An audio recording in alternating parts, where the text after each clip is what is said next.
안녕하세요. 소설가 임영란입니다. 이번 시간에는요, 문학하다 단편소설반의 소설 합평 시간입니다. 이번 시간에는요, 야생기라는 작품을 써서 제출한 한 분이 계십니다. 먼저 이 소설을 쓰시느라고 정말 고생을 많이 하셨고요.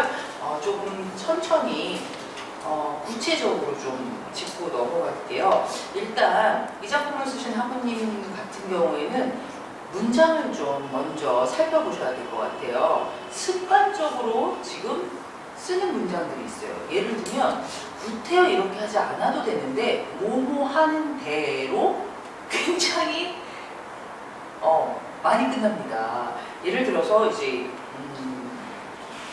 거의 어디라고 할 수 없을 정도로 많은 문장이 이런 식으로 이루어져 있어요.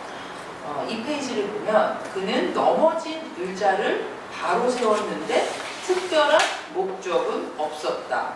이런 식으로 계속해서 대가 나와요. 뭐뭐 하는데 뭐 했다. 뭐뭐 하는데 뭐 했다. 그래서 아마 이런 문장을 구사하게 된 이유가 한 문장 안에서 많은 것들을 한꺼번에 해결하려고 하는 것 같아요. 그래서 지금 내가 전달해야 될 것들이 너무 많은 거야. 그래서 그거를 한꺼번에 이 인물이 생각하는 거, 이 인물이 행동하는 거를 한 문장 안에 마치 막 구겨넣듯이. 문장에서 막 그런 식의 문장이 지금 너무 많습니다. 자, 그리고 예를 들어서 페이지 5페이지를 한번 볼게요. 5쪽에 보면은 자, 이런 표현이 있습니다. 5쪽 그 밑부분인데요. 구부정한 자세로 배낭의 한쪽 끈을 어깨에 둘러매고 한 손에는 보조 가방이 들린 그의 외관은 영락없는 거리의 불황자였다. 자, 이 문장 어떠세요? 예를 들어서 그냥 문장을 구태여 어렵게 쓰실 필요가 없어요. 그는 영락없는 거리의 불황자였다 라고 하면 되잖아요. 그는 영락없는 거리의 불황자였다 라고 하면 되는데 이렇게 길게 한 문장을 구사하면서 결국은 이 사람은 불황자처럼 보였어 라는 것만 전달하고 있거든요. 자, 그리고 이 문장을 조금 더 자세히 살펴보면 구부정한 자세로 배낭의 한쪽 끈을 어깨에 둘러매고, 이 배낭의 한쪽 끈을 어깨에 둘러맨 주체는 누구입니까? 이 K라는 인물이 배낭의 한쪽 끈을 어깨에 둘러맨 거죠. 그래서 배낭의 한쪽 끈을 어깨에 둘러맨 사람, 이 문장의 주어는 생략이 되어 있지만 K는이에요. K는 구부정한 자세로 배낭의 한쪽 끈을 어깨에 둘러맸습니다. 그렇죠? 그리고 한 손에는 보조 가방을 들은 거예요. 누가 보조 가방을 들었어? K가 들었죠. 그런데 자, 한 문장 안에서 구부정한 자세로 배낭의 한쪽 끈을 어깨에 둘러매고, 그지? 이건 K가 했단 말이야. 어깨에 둘러맨 이 주체는 K입니다. 그런데 바로 뒤에 어떻게 하냐면요, 한 손에는 보조 가방이 들린 그의 외관은이야. 그럼 한 문장 안에서 또 아까는 능동태였죠. K가 가방을 들었잖아. 그런데 한 문장 안에서 또 보조 가방이 들린 그의 외관은이라고 해서 수동태 문장이 나옵니다. 그죠? 이해가 가셨어요? 그의 외관은 영락없는 거리의 불황자였다. 이렇게 된단 말이야. 자, 그래서 이러한 문장이 지금 굉장히 많습니다. 어디 한 군데라고 지적할 수 없을 만큼 굉장히 많아요, 이 문장. 그래서 자, 이런 문장을 쓰지 않으려면 방법은 하나밖에 없어요. 문장을 쓴 다음에 동사를 살펴보세요. 동사를. 거리의 불황자였다잖아. 이 문장은 끝이 거리의 불황자였다로 끝나죠. 누가? 그죠? 그러면 K는 영락없는 거리의 불황자였다라고 쓸 수가 있어요. 그런데 지금 한 문장 안에서 결국은 한 문장 안에 주어가 두 개인 거예요. 이해가 가셨어요? 그래서 이러한 문장이 정말 너무 많아. 그래서 오늘 집에 돌아가셔서 본인이 쓴 글을 정말 자세히 몇 번씩 읽어보면서 이런 문장은 본인이 직접 다 찾아서 밑줄을 그어보세요. 밑줄을 그어보고 내가 뭐가 틀렸는지는 모르겠는데 아무튼 이상하다. 그러면 그것을 그 문장을 밑줄 그은 문장을 몇 번이고 읽어보면서 이걸 어떻게 고쳐야 되나 고민을 해보셔야 되는 거예요. 그럴 때 이렇게 고민해도 저렇게 고민해도 잘 안 될 때는 끝나는 동사를 살펴보세요. 그러면 이 동사의 주어가 누구인가를 생각해보면 엉뚱한 주어를 쓰지 않는단 말이에요. 그래서 일단 문장을 다시 한번 다 점검하시기 바랍니다. 그리고 또 같은 맥락인데 아까 제가 지적한 것처럼 뭐뭐 하는데 뭐 했다라는 문장도 한 문장 안에 생각한 거, 행동한 거, 느낀 것 최소한 동사를 3-4개를 마치 요만큼밖에 안 되는 그릇에 어마어마하게 많은 양의 음식을 막 밀어넣듯이 채워넣듯이 한 문장 안에서 많은 것들을 막 넣으려고 하다 보니까 뭐뭐 하는 대로 연결하는 문장이 굉장히 많습니다. 그래서 그런 문장이 1-2개 정도 있을 때는 괜찮은데 지금 너무 많다 보니까 굉장히 문장이 축축 늘어져요. 그리고 제가 또 우리 하부님한테 여쭤보고 싶은 게 있는데요. 수동태 문장이 굉장히 많습니다. 특별히 수동태 문장을 쓴 이유가 있다면 모르지만 없다면 본인이 그냥 아무 생각 없이 썼다는 결론이거든요. 예를 들어서 이럴 수는 있어요. 이 소설의 주인공인 K라는 인물, 이 K라는 인물이 자신의 어떤 의지가 강하지가 않아요. 그리고 어떤 상황이라든가 주변 사람들에 의해서 늘 좌지우지 당하는 그러한 인물을 내가 소설에서 형상화하려고 했다라고 하면 그 소설에서 인물을 형상화하는 방법이 굉장히 많습니다. 그 중에 하나가 수동태 문장을 쓰는 것도 이 인물을 이 한 편의 소설을 처음부터 끝까지 K라는 인물에 대한 소설을 쓰는데 처음부터 끝까지 수동태로 썼다고 생각을 해보세요. 그러면 뭔지는 모르지만 갑갑하게 느껴집니다. 이 글을 읽는 독자가. 그러면서 나도 모르게 그 K라는 인물에 대해서 이 사람은 왜 이렇게 갑갑해? 왜 이렇게 끌려다녀? 라는 분위기를 만들어 놓을 수가 있거든요. 그러한 특별한 의도가 없다면 이런 식으로 쓸데없이 수동태 문장들을 쓸 필요가 없습니다. 자, 요것도 좀 문장에 대한 얘기를 좀 더 할게요. 순탄하던 7쪽을 보면 이런 문장이 있습니다. 순탄하던 작업은 K가 일정하게 짜맞춘 계획의 틀에 호기심이란 요소가 개입하면서 중단됐다. 자, 이 문장도 보면 수동태예요. 구태여. 이런 문장을 쓸 필요가 없거든요. 순탄하던 작업은 이게 지금 작업은 중단됐다야.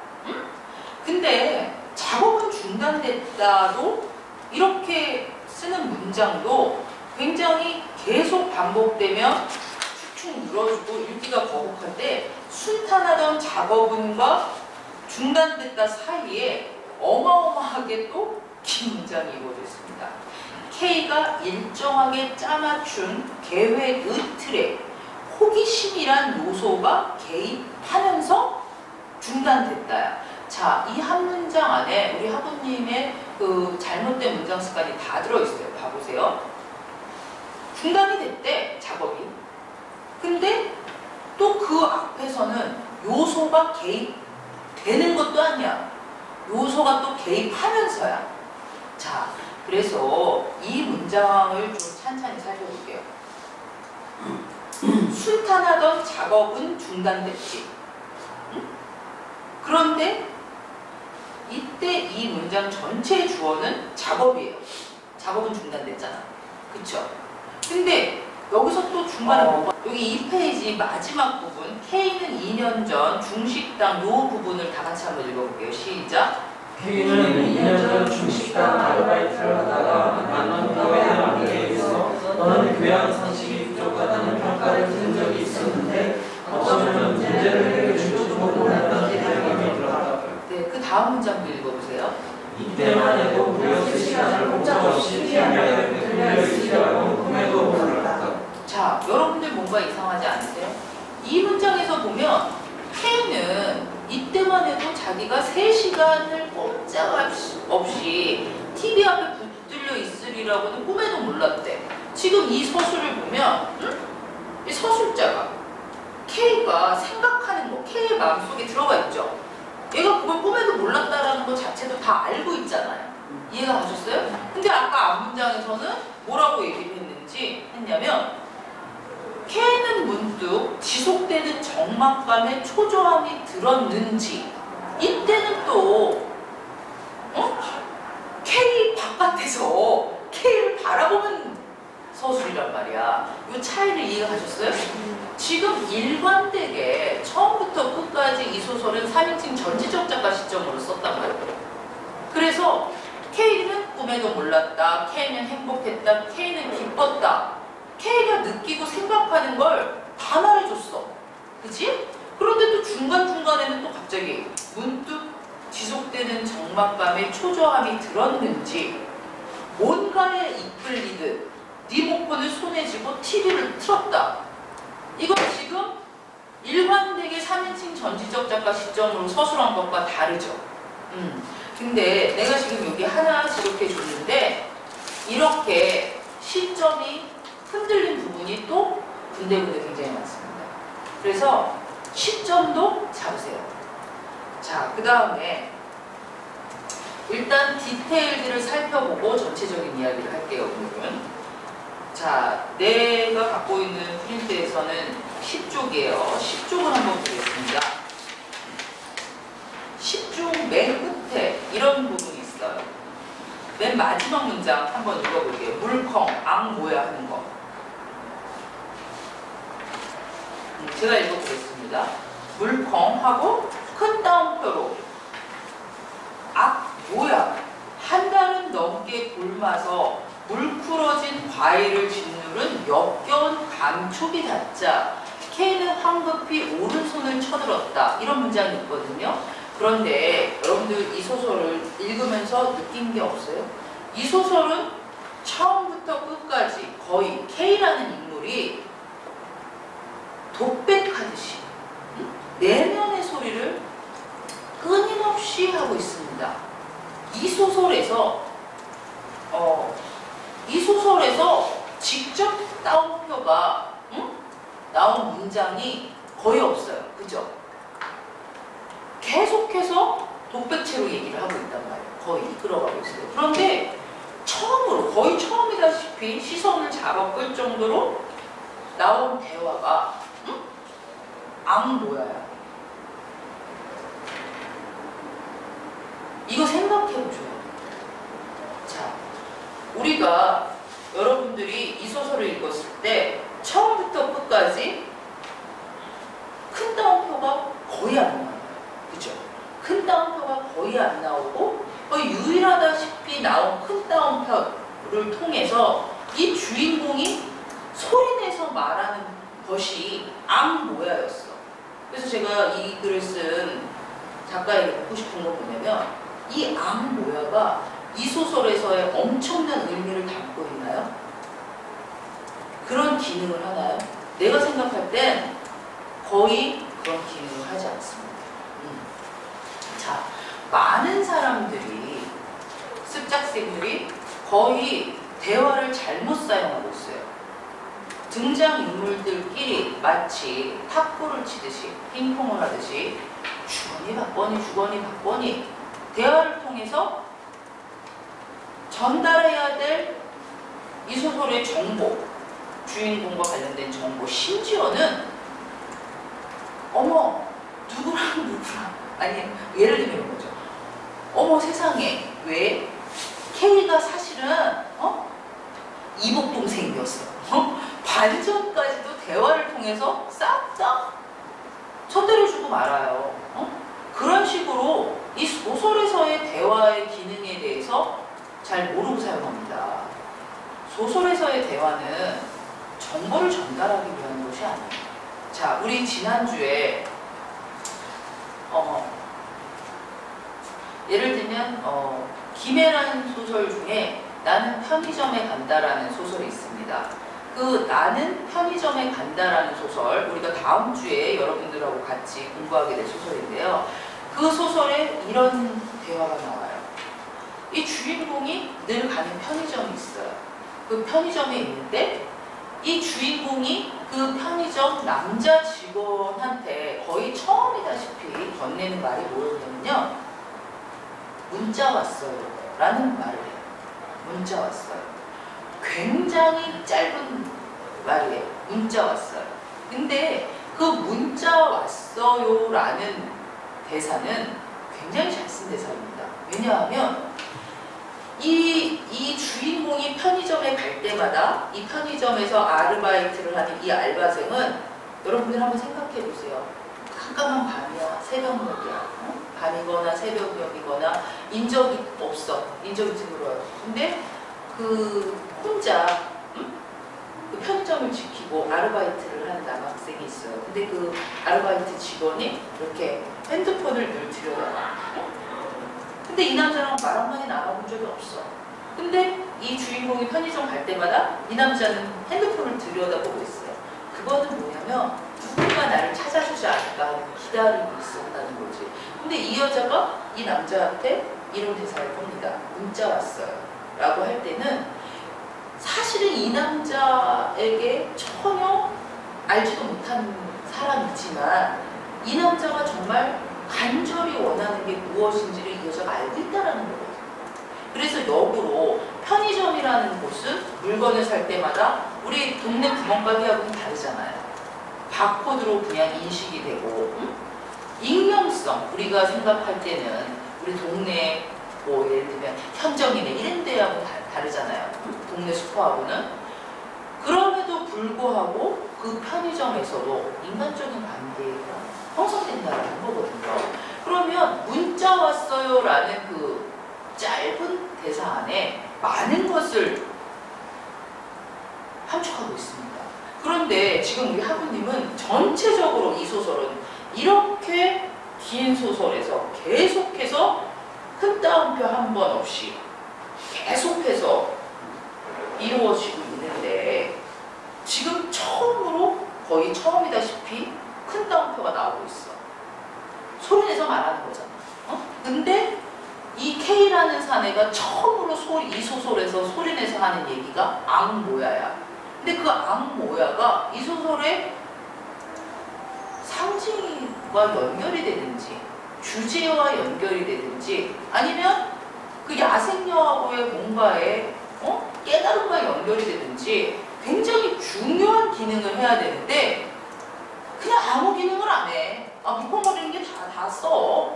기분 나빠. 이거밖에 없단 말이에요. 그래서 대사가 많이 나오는 것도 아닌데 대화가 이런 거는 여러분들이 체크를 하세요. 그래서 우리 하부님은 여기서 반드시 내가 유일하게 딱 한 번 소리내서 K가 말하게 해야겠다라고 할 때 그 K가 하는 말이 뭔지 곱씹어서 생각해보세요. 자, 그래서 이 대화하는 부분도 제가 좀 얘기를 해드렸습니다. 자, 그래서 이제 좀 디테일한 것들부터 이제 제가 얘기를 했고요. 전체적인 얘기를 해볼게요.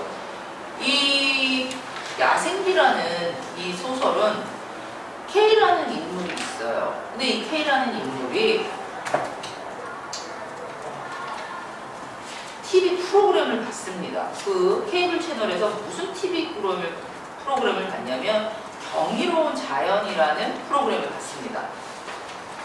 프로그램을 봤는데 그 경이로운 자연에서 매미의 운명이라는 걸 다뤘어요. 매미의 운명이라는 걸 다뤘더니 17년 동안 땅속에 있다가 나와서 17년이라는 세월을 견디다가 겨우 기껏해야 7일을 산단 말이야. 그래서 지금 우리 하부님은 이 K라는 인물은 이 사회에서 어떻게 보면 거의 뭐라 그럴까요? 주변부라고 할까요? 사랑받지도 못하고 딱히 뭐 대단한 직업이 있는 것 같지도 않고 그런 남성이야. 그래서 이 K라는 인물이 골방에서 그 프로그램을 보고 이 매미를 보면서 느낍니다. 철저히 약자의 입장으로 강자의 물리력에 짓밟혀 먹이사슬의 희생양으로 끝나는 안타깝고도 억센 팔자에 K는 가슴에 응어리가 짚듯 갑갑해졌다.